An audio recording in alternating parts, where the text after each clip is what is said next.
ሰላም እንደምን አላችሁ? ዛሬ የምንገኘው በኦንላይን ስልጠና ፕሮግራም የሁለተኛ ሳምንት ክፍላችን የሚገኘው በባለፈው ክፍል አንድ ላይ የተለያዩ ነገሮችን ለማንሳት ሞክረናል። እሱም የመጀመሪያ ቤዚክ ሳይንሱን አሲድ እና ቤዝ ምንድነው፣ ኒውትራል ምንድነው የሚለውን ለማየት ሞክረን ከዛ የአሲድ እና ቤዝ ባህሪ፣ አንድነታቸው፣ ልዩነታቸው እንዲሁም ፒኤች እና ሊትመስ ፔፐር ፓወር ኦፍ ሃይድሮጅን ምንድነው የሚለውን አየን። ከዛ ስለ ገጽ አግባሪ፣ ኢሙሌሽን፣ ዌይቲንግ እና ሌሎችን ነገሮችን ለማየት ሞከርን። ስለ ማጓሸት፣ ማደባለቅ፣ በማጠብ ሂደት ላይ ያሉትን ነገሮች፣ የማጽዳት ንጥረ ነገሮችን እነ ቢውለር የመሳሰሉትን እነ ሶልቨንት፣ ወተር ሃርድነስ አይተን ነበረ የጨረስነው። ዛሬ ደግሞ የምናየው በክፍል 2 ላይ የአደጋ ያላቸው ኬሚካሎች ምንድናቸው የሚለውን እንመለከታለን። ከዛ በፊት በባለፈው መጨረሻ ቪዲዮ ላይ ስልጠና ማለት የዛ የቪዲዮ ማጠቃለያ ፈተና ተቀምጧል። ያን ፈተና ሰርታችሁ የላካችሁ ሰዎች ታርመው ውጤታችሁ ይሄኛው ቪዲዮ እንዲደርሳችሁ ይደረጋል። ነገር ግን ፈተናው ያሰራና የዛን ውጤት ያላከ ይሄኛው ቪዲዮ አይደርሰውም ማለት ነው። የስልጠናው ስኬጁል በስኬጁል መሰረት ሲቀጥል ተከታታይ 4 ቪዲዮዎች ከደረሷችሁ በኋላ ነው በአፕሊኬሽን በኩል የመጨረሻው ሬጂስተርድ የምትሆኑት። አፕሊኬሽን ተልኮላችሁ በመንሃል አፕ ላይ ከጎግል ፕሌይ ስቶር አውርዳችሁ የምትጠቀሙት ማለት ነው። ያ ለማድረስ ስቴፕ እና ሂደቶች አሉ። እሱን በትዕግስት እንድትከታተሉኝ ወይንም እንድትጠብቁ አሳስባለሁ ማለት ነው። ዛሬ አደጋ ያላቸው ንጥረ ነገሮች ምንድናቸው ወይም ሃዛርድ ማቴሪያልስ የሚባሉትን እንመለከታለን። በዚህ ምዕራፍ የአደጋ ትርጉም፣ አደጋ ያላቸው ንጥረ ነገር አይነቶች፣ የአደጋ ኬሚካል ምልክቶች፣ አደጋን የመቆጣጠር ዘዴዎችን የምናይበት ክፍል ይሆናል ማለት ነው። እንደምናውቀው ኬሚካሎች አስቸጋሪ ናቸው። ዝም ብለን እንዳገኘ መንካት፣ መጠቀም፣ ማሽተትና መቅመስ አንችልም። በበለጠ ሁኔታ ሃዛርድ ወይም አደጋ የሚባለው ጉዳይ የጉልበትና የንብረት ጉዳይ ምንጭ ሊሆን የሚችል ነገር ማለት ነው። ንብረት ላይ ጉዳት የሚያደርስ የጉዳት ጉልበትና የንብረት ላይ ጉዳት የሚያደርስ ወይም ለዛ ለአደጋው ምንጭ የሚሆን ማንኛውም ነገር ሃዛርድ ወይም አደጋ እንለዋለን። በየስራ ቦታ የሚገኙ አደጋዎች ብዙና የተለያዩ ቢሆኑም አሁን ላይ ግን የምንገኘው የደረቅ ሳሙናና የፈሳሽ ሳሙና ስልጠና የጋራ ክላስ ላይ ስለሆነ በዚህ በፕሪፓሬሽን ላይ ወይም ከተመረተ በኋላ እንዲሁም በመመረት ሂደት ላይ አደጋ የሚያደርሱ ነገሮችን ለማየት ነው የምንሞክረው። ከጤና አንጻር እንዲሁም ከፕሮዳክሽን ከፕሪፓሬሽን እና ከፋይናል ፕሮዳክት አንጻር አደጋ የሚያደርሱትን ነው የምንመለከተው። የአደገኛ ንጥረ ነገር አይነቶች የኬሚካል አደጋዎች አሉት ማለት ኬሚካል ሃዛርድ፣ ፊዚካል ሃዛርድ፣ ኤሌክትሪካል ሃዛርድ እና መካኒካል ሃዛርድ እንዲሁም የአየር ኤር ቦም ሃዛርድ የምንላቸው 5 አደጋዎች አሉት። የኬሚካል አደጋዎች፣ አካላዊ አደጋዎች፣ የኤሌክትሪክ አደጋዎች፣ መካኒካል አደጋዎችና ከአየር የሚመጡ አደገኛ ንጥረ ነገሮች እነዚህ ማለት ነው። የመጀመሪያው ደረጃ የመከላከያ እርምጃ በስራ ውስጥ ወይንም በአካባቢው ያሉ አደጋዎችን መለየት ያስፈልጋል። ደረቅ ሳሙናም ሆነ ፈሳሽ ሳሙና ከማምረታችን በፊት አካባቢው ላይ ያለውን ሁኔታ መለየትና አደጋውን መከላከል ያስፈልጋል ማለት ነው። የኬሚካል አደጋ ማሳያ ምልክቶች ኬሚካሎችን የሚያስከትሉት አደጋ ለመግለጽ የተለያዩ ምልክቶች ቢኖሩትም ከነዚህ ምልክቶች ተጽዕኖ የሚያሳድሩና የሚያመጡ ብዙ ናቸው። አደገኛና የሚያቃጥሉ ኬሚካሎች ቆዳን ወይም የሰውነት ላይ የሚያቃጥሉ ኬሚካሎች ለምሳሌ እንደ ሶዲየም ሃይድሮክሳይድ ያሉ ኬሚካሎች አሉ። እንዲሁም መርዛማ ኬሚካሎችም አሉ። በአካባቢን የሚጎዱ በህያዋን ነፍሳት ላይ አደጋ የሚያመጡ ኬሚካሎች የመሳሰሉ ፍንዳታ የሚያስከትሉ ኬሚካሎች እንዲሁም ፊዚካል ሃዛርድ የሚያደርሱ ብዙ ኬሚካሎች አሉ። እነሱን በተለያየ መንገድ ማወቅ ያስፈልጋል። አካላዊ አደጋ የኬሚካላዊ ያልሆኑ አደጋ ነው።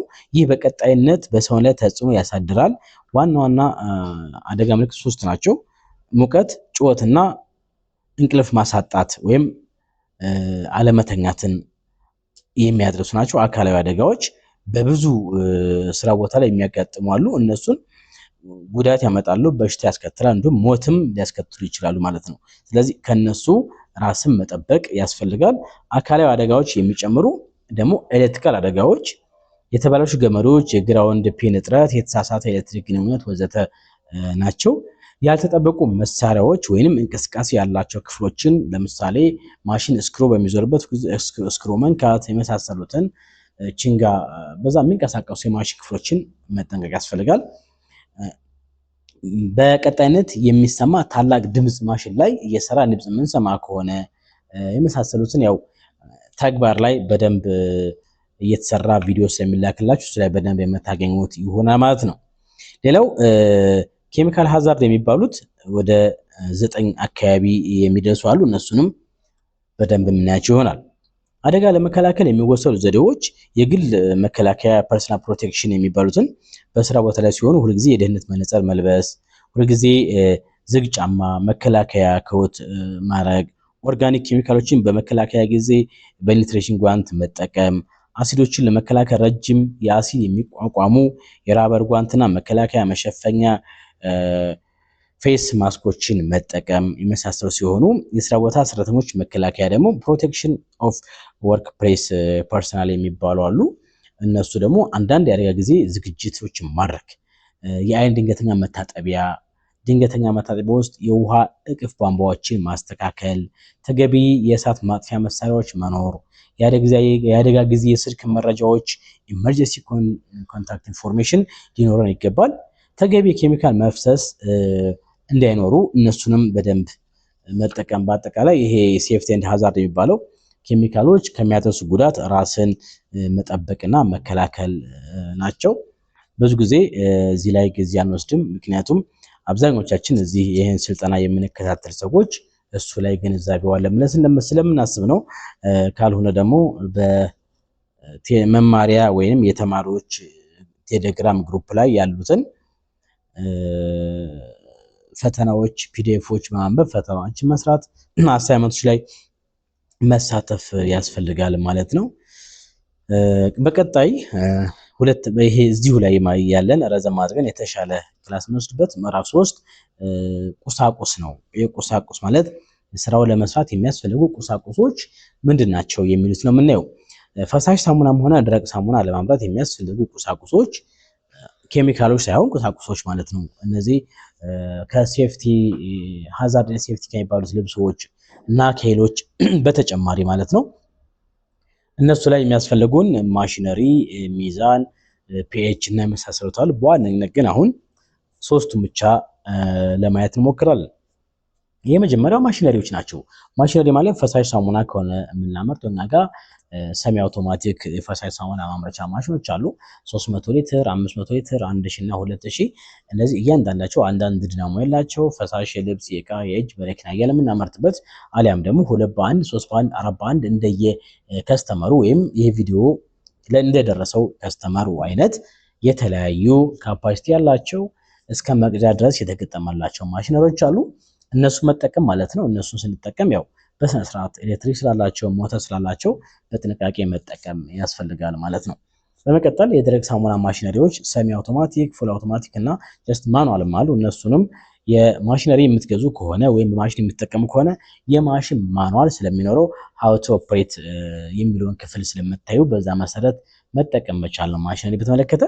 ሌላኛው ሊትመስ ፔፐር ወይም ፓወር ኦፍ ሃይድሮጅን ማለት ነው። ዲጂታሉ ፓወር ኦፍ ሃይድሮጅን ማለት የሳሙናችን በውስጡ ያለውን የሃይድሮጅን መጠን የምናውቅበት መሳሪያ ማለት ነው። ይህ ማለት ነው ምን ማለት ነው? አንድ ኬሚካል በውስጡ ያለውን የሃይድሮጅን መጠን ይህን ያክል የሃይድሮጅን መጠን አለው ብለን የምናውቅበት የማሽነሪ የቴስት ማድረጊያ መሳሪያ ነው። እሱ የሚጠቅመን የምናመርተው ፕሮዳክሽን ተስማሚነቱን የአሲዲቲ እና የአልካላይነት መጠን የምንለይበት መሳሪያ ማለት ነው። እሱን በሊትመስ ፔፐር እና በፓወር ኦፍ ሃይድሮጅን ማግኘት ትችላላችሁ። ያገኛችሁትን ከአቅማችሁ ከምታመርቱት የፕሮዳክሽን መጠንና ከአጠቃቀም አንጻር መወሰድና መለየት ትችላላችሁ። ሁለቱም ምርጫ ቢቀርብላችሁ ሊትመስ ፔፐር እና ፓወር ኦፍ ሃይድሮጅን ዲጂታሉ ፒኤች ሜትሩ ቢቀርብላችሁ ፒኤች ሜትር ስትገዙ ተሰባሪ እንደሆነ ማወቅ፣ አንድ ጊዜ ከገዛችሁት እስኪሰበርና ባትሪ እስኪጨርስ ወይም ቻርጅ እስኪያልቅበት ለብዙ ጊዜ መግዛት መጠቀም እንደምትችሉ፣ በዛውም ልክ ዋጋው ከፍ ያለ እንደሆነ መረዳት አስፈላጊ ሲሆን ሊትመስ ፔፐር አንድ ጊዜ በርካሽ ዋጋ ከገዛም በኋላ ግን አንዷ ቅጠል ለአንድ ጊዜ ብቻ ዩዝ ኤንድ ስሮ ብቻ መጠቀም እንደምንችል የሚሰጡን ሪዛልት ሊትመስ ፔፐሩ የቀለም ማመሳሰል ሲነግረን፣ ፓወር ኦፍ ሃይድሮጅን ግን ፐርፌክት ቁጥሩን ብቻ ስለሚያሳየን እሱንም ከግምት ማስገባት ያስፈልጋል። ሌላኛው ሚዛን ነው። የማንኛውም የንጽህና መስጫ ፕሮዳክሽን ስታመርቱ ደረቅ ሳሙናም ፈሳሽ ሳሙናም በረኪናም ማንኛውንም ኬሚካሎች ስትገዙም ሆነ አምርታችሁ ወደ ሽያጭ ስትገቡ እያንዳንዱ ኬሚካል በኪሎግራም ስለሚሸጥ እናንተም ፕሮዳክሽናችሁን በኪሎግራም መልሳችሁ መሸጥ ያስፈልጋል። ዲጂታል ሚዛን ስትገዙ ሁለት ነገር መመልከት ያስፈልጋል። የመጀመሪያው ቻርጅ መውሰዱና ቻርጅ መብራት ቢጠፋ ደግሞ ባትሪ መጠቀሙን በሁለቱም መውሰዱን ማረጋገጥ ወይም ማየት ያስፈልጋል። ሁለተኛው ደግሞ አኩሪያንሲው ወይም የሚዛኑ አጀስትመንት ከስንት ግራም ስታርት እንደሚያደርግ ከግንዛቤ ማስገባት ይኖርባችኋል ማለት ነው። ስለዚህ ይሄኛው የሚያስፈልጉ ቁሳቁሶች ነው። ቀጣይ የምናየው የሚያስፈልጉ ግብአቶች ምንድናቸው የሚለውን ስንመለከት በኬሚካል ደረጃ በጣም ብዙ ኬሚካሎች ቢኖሩም ወደ 73 የሚደርሱ ኬሚካሎች በቴሌግራም ቻናላችን ወይም ስቱደንት ግሩፕ የሚለው ላይ ወደ 73 የሚጠጉ ለደረቅና ፈሳሽ ሳሙና ማምረቻነት የምንጠቀማቸው ኬሚካሎች ተዘርዝረዋል። አሁን ግን የምናየው ቢያንስ ወደ 10 እና 12 የሚደርሱት ለማየት እንሞክራለን በዚህ ቪዲዮ። የመጀመሪያው የሚያስፈልገን ላፕሳ የሚባል ኬሚካል ነው። ላፕሳ ሰልፎኒክ አሲድ ማለት ሊኒየር አልካሊን ቤንዚን ሰልፎኒክ አሲድ ይባላል። ላፕሳ ጥቁር ቡናማ ቀለም እጅግ ስትሮንግ አሲድ የሆነ የፒኤች ዋጋው ከ1 እስከ 4.5 የሚሆን ኬሚካል ነው። ላፕሳ ለደረቅ ሳሙና ማምረቻ፣ ለፈሳሽ ሳሙና ማምረቻ፣ ለአጃክስ እንዲሁም ለዱቄት ሳሙና ላይ የምንጠቀመው ወሳኝ የሆነ ኬሚካል ነው ማለት ነው። ስለዚህ ላፕሳን ስንጠቀም የምናገኛቸው ጥቅሞች አንደኛ ራሱ ሰርፋክታንት ነው።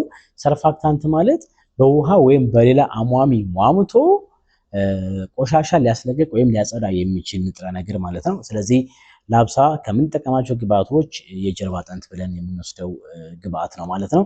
ስለዚህ ላፕሳን እንደየሬሾቻችን የምንጠቀም ሲሆን አንዳንድ ጊዜ ላፕሳ የሚተካበት መንገድ ባይኖር ጥሩ ነው፣ ራሱ ብንጠቀም። ነገር ግን እንደ ስልጠና ላፕሳ ከገበያ ከጠፋ ከተወደደ እሱን የምንተካበት መንገድ ይኖራል ማለት ነው።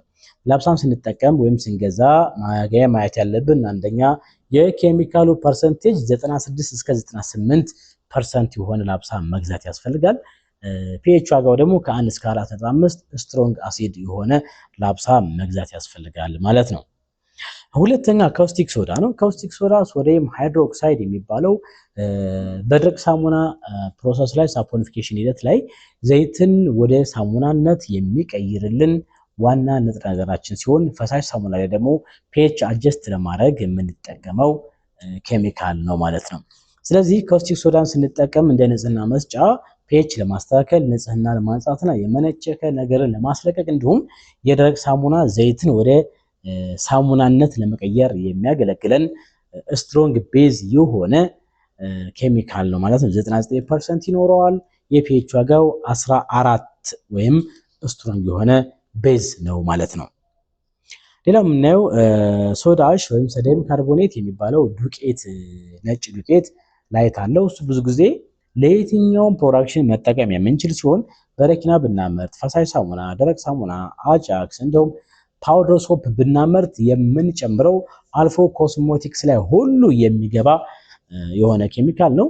በፈሳሽ ሳሙና ጊዜ በጣም በብዛት የምንጠቀመው ሲሆን ዋና ዓላማው ፒኤች ለማስተካከል ፈሳሽ ሳሙና የተሻለ እይታ ጥሩ እይታ እንዲኖረው ማድረግ ዋነኛ ስራው ነው። ስለዚህ ሶዳ አሽን ብዙ ጊዜ በረኪና ላይ ፈሳሽ ሳሙና፣ ደረቅ ሳሙና፣ ፓውደር ሶፕ ሁሉ ላይ የምናገኘው ኬሚካል ነው።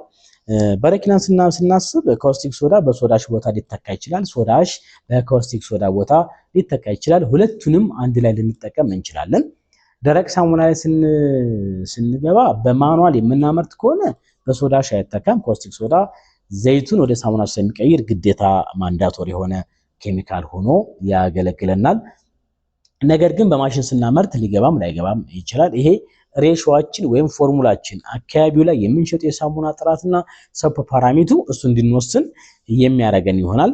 ሌላኛው ሲትሪክ አሲድ ነው። ሲትሪክ አሲድ ከአትክልትና ፍራፍሬ የምትገኝ ኦርጋኒክ ሆነች ኬሚካል ስትሆን ከስኳር ጋር በመልክ ወይም በእይታ የሚመሳሰል ኬሚካል ነው። ስለዚህ ሲትሪክ አሲድ ፒኤቹን ለማስተካከል ወይም ወደ አሲዲቲ ለማምጣት ፒኤችን ለመቀነስ የማንኛውም ፕሮዳክሽን በተለይ ፈሳሽ ሳሙና ፒኤችን ለመቀነስ የምንጠቀማት ስትሆን ሳሙናችን ለስላሳና የተሻለ እንዲሆን ማድረግ የሚችል እንዲሁም አንዳንድ ጊዜ በተለምዶ ወፍራም ሳሙና የምናመርት ከሆነ ለማዋፈር የምንጠቀማት ኦርጋኒክ የሆነች ግብአት ናት ማለት ነው። አምስተኛ ላይ የተቀመጠው ኤስኤልኤስ ነው። ኤስኤልኤስ ኤስኤልኤስ ማለት አብሪቬሽን ሲሆን ኤስኤልኤስ እና ኤስኤልኤስ ሲሆን ይለያያሉ። ብዙ ጊዜ ቴክሳፖን ተብለው ሊገለጹ የሚችሉት ኤስኤልኤስ ሲሆን ኢ ካለች ኢዘር ይሆናል። እኛ ጋር ከፓውደርነት ወደ ጀነት መጥቶ ወደ ገበያ የሚቀርበው ማለት ነው። እያንዳንዱ የኬሚካል ስም አብሪቬሽን ነው። ቴሌግራም ላይ ገብታችሁ ግን ሙሉ አብሪቬሽኑን ረጅሙ ማግኘት የሚችሉበትን አጋጣሚ አለ። ስለዚህ ኤስኤልኤስ ስንመለከት በውስጡ አረፋ፣ ንጽህና፣ ውፍረትና የማዛት አቅም ያለው 70% ደካማ ቤዝ የሆነ ኬሚካል ነው። ነጭ ጄል የሚመስል ነገር ነው። እሱን ብዙ ጊዜ ፈሳሽ ሳሙና ላይ በዋናነት ከላፕሳ ወይም ከአሲዳችን ጋር በማገናኘት የምንጠቀመው ወይም የምንሰራው ዋና ግብአታችን ሲሆን በብዙ ቦታ በኮስሞቲክስ እንዲሁም በደረቅ ሳሙና ላይ እንደሁኔታው እንደ አጃክስ ላይም ሊገባ ይችላል ማለት ነው።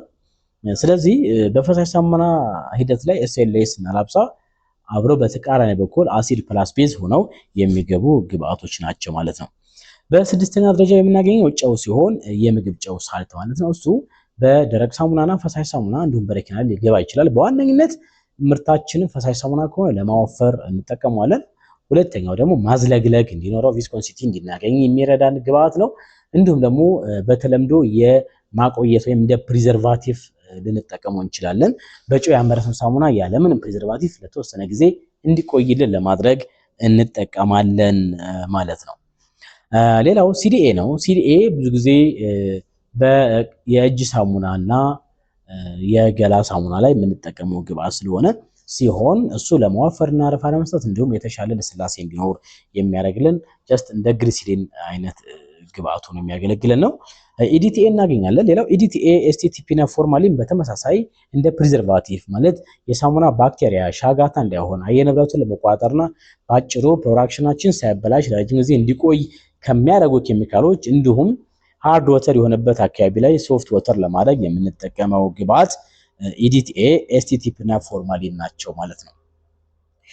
ሌላው ውሃ ነው። ውሃ ስንመለከት ኬሚካሎችን ለማዋሃድና ምርታችንን ከፍ ለማድረግ የምንጠቀመው ንጥረ ነገር ሲሆን ውሃ በሁለት ከፍለን ማየት እንችላለን። ሃርድ ወተር ኤንድ ሶፍት ወተር ብለን በሁለት እንከፍለዋለን።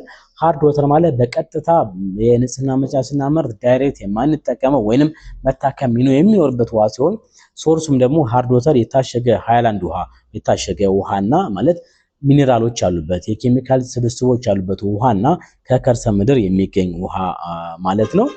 እንዲሁም ሶፍት ወተር የሚባለው ደግሞ የሶፍት ወተር የምንለው ከቧንቧ ማለት ፐብሊክ ከሆነ ለመጠጥ የተዘጋጀ የቧንቧ ውሃና የዝናብ ውሃ እናገኛለን።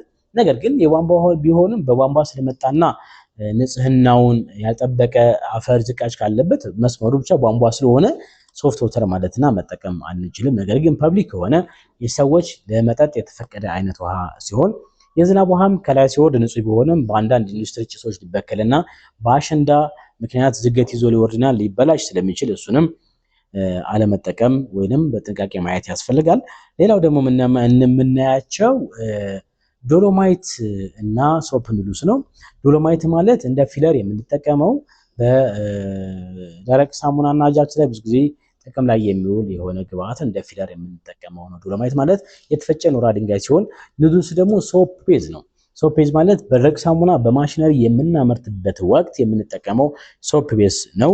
እሱ በውስጡ የተለያዩ በአረፋ ውፍረን አረፋና ንጽህናን የሚይዝልን ግብአት ነው። ልዩነቱ ሶፕ ቤዝ በደረቅ ሳሙና በማሽነሪ በምናመርት ወቅት የልብስና የገላ ላይ የሚገባ ሲሆን ማኑዋል ስናመርት ግን በዘይትና በሞራ ተከተን የምናገኝ ነው። ዶሎማይት ስናመርት እንደ ፊለር እንደ መሙያ የምንጠቀመው ግብአት ሲሆን ብዙ ጊዜ በሶዲየም ሰልፌት እና ሌሎችም ጋር አብሮ ልንጠቀመው የምንችለው ግብአት ነው ማለት ነው። ወደ 73 የሚደርሱ ኬሚካሎች አሉ። እነሱን አሁን ምንድነው ማድረግ የሚጠበቅብን? ፒዲኤፋችንን እያነበብን የተሻለ እውቀት እንዲኖረን ማድረግ ያስፈልጋል። ሌላው ሶዲየም ስልኬት የምትባል ግብአት አለች። ሶዲየም ስልኬት ማለት ነጭ ፈሳሽ ውሃ ቀለም ስትሆን ብዙ ጊዜ ፈሳሽ ሳሙና ለማወፈር እንዲሁም ጊዜው ሳይደርስ እንዳይበላሽ ለማድረግ የምንጠቀማት ስትሆን የሳሙና ደንሲቲ ወይም የሳሙና ክብደቱ ላይ ከፍ ያለ መጠን መጠቀም እንድንችል የምታረግልን ናት ማለት ነው። ኬሚካሎቹን በዚህ መልክ የምናይ ከሆነ የአዘጋጀት ሂደትና ፕሮሲጀሩን ለእያንዳንዳችሁ ተማሪዎች በአፕሊኬሽኑ በኩል ምን ያክል ውሃ ምን ያክል ኬሚካል መጠቀም አለብን የሚለው እንደየሰልጠናችሁ በረኪና የተመዘገበ ለበረኪና፣ ፈሳሽ ሳሙና ለፈሳሽ ሳሙና፣ ደረቅ ሳሙና፣ አጃክስ እንደ ፍላጎታችሁ በመንሃል አፕ በኩል የሚደርሳችሁ ይሆናል። ካልሆነም እሱን መድረስ የማትችሉ በቴሌግራም እንዲሁም በሳምንት 2 ቀን ባለ የቲክታክ ላይቭ ላይ የገባችሁ እነሱ ላይ ዲስከስ ማድረግ እንችላለን ማለት ነው። ይሄን ካልን በኋላ በፕሪፓሬሽን ወይም በማዘጋጀት ወቅት ሳሙና ለማምረት በምናዘጋጅበት ወቅት ከግንዛቤ ሊገቡ የሚችሉ ነጥቦች አሉ። የመጀመሪያው የአፈጻጸም ጥራት ነው፣ ፐርፎርማንስ ኳሊቲ ናቸው። ስለዚህ የአፈጻጸም በተሰጠንን ፕሮሲጀር በሚገባ በትክክል ማምረት፣ ሌላው ምቹነት፣ ዋጋ፣ ቴክኒካዊ ተገቢነት፣ ቴክኒካዊ ስቴቢሊቲ የሚባሉ ነገሮች ላይ ነው። እንዲሁም የከስተመር ፍላጎቶችን ያሟላ በእነዚህ በነጥቦች ላይ ተመርኩዘን ማምረት ይኖርብናል። መሳሪያዎችና ቁሳቁሶችን በተመለከተ ደግሞ አሁን ወደ ማምረት የገባን ስለሆነ የመለኪያ መሳሪያዎች አስፈላጊ ቁሳቁሶች አይነቶች አሉት። ለምሳሌ በርሜል ወይም መያዣ እቃ ያስፈልገናል። ሁሉም ጥሬ እቃዎች የሚቀላቀሉበት በርሜል ወይም ታንከር ያስፈልገናል። እንዲሁም ማሽን ከሆነም የማሽን ክፍላችን ሚክሰራችን ያስፈልገናል። ፒኤች መለኪያ እንዲሁም ደግሞ ሙቀቱን የምንለካበት ዲጂታል ሚዛን የመሳሰሉት ያስፈልጋሉ ማለት ነው። ይህን ካደረግን በኋላ የመሳሪያዎችን አቀማመጥ በተመለከተ ታንከራችን ወይንም ሚክሰራችን በሚገባ ቦታውን ከያዘ ሞተሩ እንደሚሰራ እርግጠኞች ከሆንን ከሞተሩ ጋር ተያያዘውን ሌሎች ሁኔታዎች በትክክል ማየት፣ በማኑዋል ከሆነ እንደማያፈሱ እርግጠኛ መሆንና ወደ ስራ መግባት ነው። ይህ በእያንዳንዳችሁ ውስጥ ከሚላክላችሁ ፕሮሲጀር ወይም መከታተያ ላይ ማግኘት ትችላላችሁ። ሌላው የቁሳቁስ መጠን መለኪያ አሉ። እነሱንም ንጥረ ነገሮች የሚለኩት በክብደት እንጂ በቮሊዩም መሆን እንደሌለበት ያው መጀመሪያም ላይ አይተናል። ያለ መለኪያ ምንም መስራት አይቻልም። ስለዚህ ብዛት ወይም ዋጋና መለኪያዎች የሚካተቱ ምልክታዎች አሉ። ዋጋው አጠቃላይ ወይም ቫልዩ በቁጥር መቀመጥ መቻል አለበት። አሃዳቸው የመለኪያ አሃድም በዩኒት ኦር ሜጀርመንቱ በዩኒት መቀመጥ መቻል አለበት ማለት ነው። በጣም በፈጠነ መልኩ ጠቅለል ለማድረግ ተሞክሯል። ይህን ቪዲዮ ከመጨረሳችን በፊት እንደተለመደው ምን ያክል እንዳዳመጣችሁና ቪዲዮ እንዳያችሁ የምንገልጽበት የፈተና አለ መልመጃ። የመጀመሪያው እውነት ወይም ሐሰት በማለት መልሱ ነው የሚለው። ጥያቄ ቁጥር 1 የፈሳሽ የልብስ ማጠቢያ ሳሙና አዘገጃጀት ወይም ፎርሙሌሽን ማለት ጥቅም ላይ የሚውለው ንጥረ ነገሮች አይነት መጠናቸው መወሰን ማለት ነው ይላል። እውነት ወይም ሐሰት? በአጠቃላይ ፈሳሽ የልብስ ሳሙና እንበለው ደረቅ ሳሙና፣ በረኪናም፣ አጃክስ አጠቃላይ ፎርሙሌሽን ማለት ወይም ስታንዳርድ የምንለው ምን ማለት ነው ስንል ጥቅም ላይ የሚውሉትን ንጥረ ነገሮች አይነትና መጠናቸውን መወሰን ማለት ነው ይላል። እውነት ወይም ሐሰት በማለት መልሱ። ጥያቄ ቁጥር 2 ፈሳሽ የልብስ ማጠቢያ ሳሙና ለማዘጋጀት የፒኤች መጠናችን መስተካከሉ ወሳኝ ነው፣ መስተካከል ወሳኝ አይደለም ነው ማለት። ፈሳሽ የልብስ ሳሙና ስናመርት ፒኤች ባንለካ ችግር የለውም ይላል ጥያቄው። መልሳችሁን ሐሰት ወይም እውነት ብላችሁ አስቀምጡ። ሌላው ጥያቄ ቁጥር 3 ሳሙና ለማዘጋጀት የሚያገለግሉ መሳሪያዎች ንጹህ መሆናቸውን ለማምረት ለምርቱ ጥራት ምንም ለውጥ አያመጡም። ንጹህ ቢሆን ባይሆኑም ማምረት እንችላለን ወይም ንጹህ ስለሆኑ የምርቱ ጥራት አይጨምርም ነው። እውነት ወይም ሐሰት ብላችሁ መልሱ። አራተኛ ፈሳሽ የልብስ ሳሙና ማጠቢያ ፎርሙላ ውስጥ ውሃ ሁልጊዜም ትልቁን ድርሻ የሚይዝ ሲሆን በደረቅ ሳሙና ደግሞ የመጨረሻ ትንሹን ሬሽዮ ይይዛል። እውነት ወይም ሐሰት? ደግሞአለሁ። ፈሳሽ የልብስ ማጠቢያ ሳሙና ስናዘጋጅ ከሁሉም ኬሚካሎች ውሃ ከፍተኛውን ቁጥር የሚይዝ ሲሆን በደረቅ ሳሙና ማምረት ግን ዝቅተኛውን ቁጥር ይይዛል ይላል። እውነት ወይም ሐሰት ብላችሁ መልሱ። የልብስ ማጠቢያ ሳሙና በሚሰራበት ጊዜ ክብደትን በትክክል ለመለካት ሚዛን ስኬል መጠቀም ወሳኝ መሳሪያ አይደለም ይላል። ወሳኝ መሳሪያ አይደለም ይላል። እውነት ወይም ሐሰት በማለት መልሱ። መመሪያ 2 ምርጫ ነው። ጥያቄ ቁጥር 1 የልብስ ማጠቢያ ሳሙና ከሌሎች ሳሙናዎች የሚለየው ዋነኛው የአጠቃቀሙ ዓላማ ምንድን ነው ይላል። የምንጠቀምበት ዓላማው ምንድን ነው? ሀ እጅን ለመታጠብ ስለሆነ፣ ለ የወለል ንጣፎችን ለማጽዳት ስለሆነ፣ ሐመርሃ ልብሶችን ለማጠብና እድፍ ወይም ቆሻሻን ለማንሳት ስለሆነ፣ ምግብ ለማብሰል ስለምንጠቀመው ይላል። ሁለተኛ ጥያቄ ከሚከተሉት መሳሪያዎች ውስጥ ለኬሚካል ድብልቅ የሚመከረው የትኛው ነው? ኬሚካሎችን ለማዋሃድ የምንጠቀመው የትኛው ነው ይላል። ሀ ከብረት የተሰሩ ዕቃዎች፣ ለ ከእንጨት የተሰሩ ዕቃዎች፣ ሐመሯ ከፕላስቲክ ወይም አይዝጌ ብረት ስቴንለስ ስቲል የተሰሩ መሳሪያዎች፣ መ ከመስታወት የተሰሩ መሳሪያዎች። ጥያቄ ቁጥር 3 ፈሳሽ የልብስ ማጠቢያ ሳሙና አዘገጃጀት ወይም ፎርሙሌሽን ውስጥ የውፍረት ሰጭነት ወይም ቲክነር ንጥረ ነገር ሚናው ምንድን ነው? ሀ ሽታ ለመጨመር፣ ለ የሳሙናው ወጥነት ኮንሲስታንሲ ለማስተካከል፣ ለ አረፋ ለመቀነስ፣ መ ቀለሙን ለማጥቆር።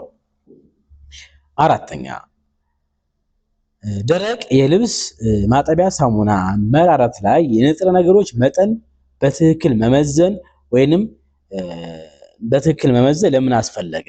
ሀ ሂደቱን ፈጣን ለማድረግ፣ ለ የተፈለገውን የጽዳት ውጤትና የጥራት ደረጃ ለማግኘት፣ ሐመርሃ የሰው ኃይል ለመቀነስ፣ መ ድምፁን ለመቀነስ ይላል።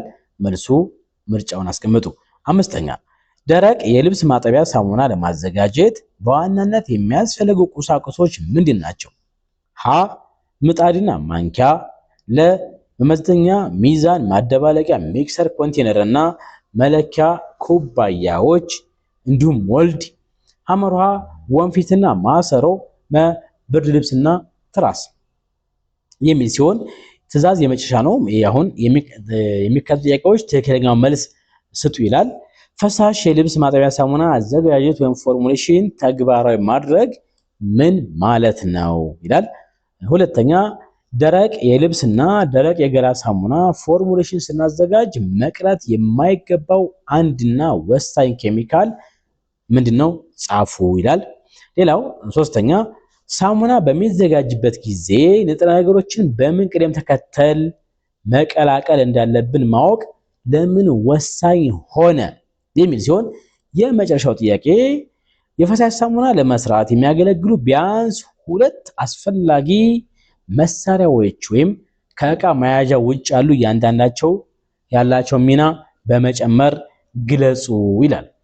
አብራችሁ ቆየሁት። እኔ መሐመድ ኢብራሂም ነበርኩ። በቀጣይ ደግሞ ቆሻሻ ቁሳቁሶችና ሌሎችን የመሳሰሉ ክፍሎች የምናይ ይሆናል። ከዚህ ቪዲዮ በኋላ 2 ቪዲዮዎችን ከጨረስን በኋላ በየራሳችሁ አካውንት ወይ ኢንዲቪጁዋል ቴሌግራም አካውንታችሁ ላይ ዩዘርኔማችሁ ላይ ወይንም በመንሃል በኩል ሬሾ ወይም ስታንዳርድ የሚሰጣችሁ ይህን 2 ቪዲዮ ከጨረሳችሁ በኋላ ነው ሐሳብ አስተያየታችሁን በስልክ ቁጥር ወይም በኤስኤምኤስ እንዲሁም በፈለጋችሁ በመንሃል ኮንታክት ሴንተር በኩል ማቅረብ ትችላላችሁ። በሳምንት 2 የላይቭ ፕሮግራሞችን በዚሁ ቴሌግራም ይሄ ቪዲዮ በሚለቀቅበት ቴሌግራም ላይ የምናሳውቃችሁ ይሆናል። አብራችሁ ነበራችሁ ከልብ አመሰግናለሁ። መልካም ጊዜ። እንደ ስማችን ንጹህ ነው ስራችን መንሃል